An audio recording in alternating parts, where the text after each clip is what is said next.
Outrageous came out in 1977, and it was actually immediately quite a sensation on the festival circuit. It was co-produced by a number of the people who started TIFF, then known as the Festival of Festivals. And it's beautiful. It's based on a short story, an autobiographical short story, and it's about a schizophrenic woman, a woman with a mental illness, who is roommates with a gay man who's a drag performer. And basically, it's just about people in society who are marginalized, and I think that's one of the reasons why it's been a very resilient film. It remains to this day quite powerful.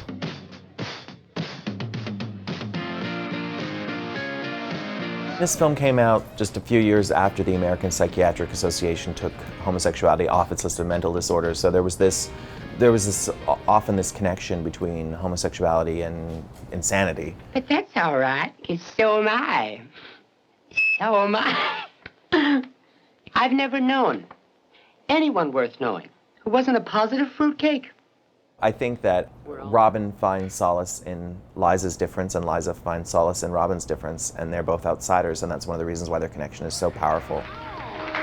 Save your hands, boys. You might need them later.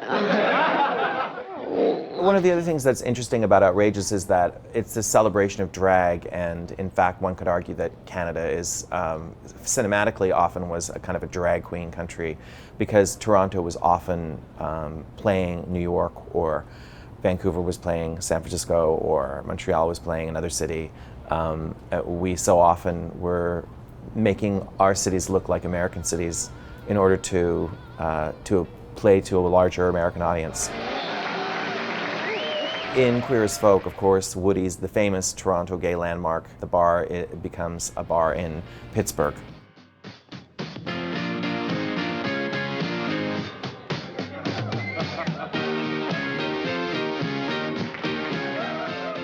One of the key scenes, or a number of the scenes in the film that feature Craig Russell's magnificent drag performance, his whole drag medley, it happens in the Manatee, which was a very crucial gay bar in the scene, the Toronto scene in the 70s, and it's now been replaced by a condo.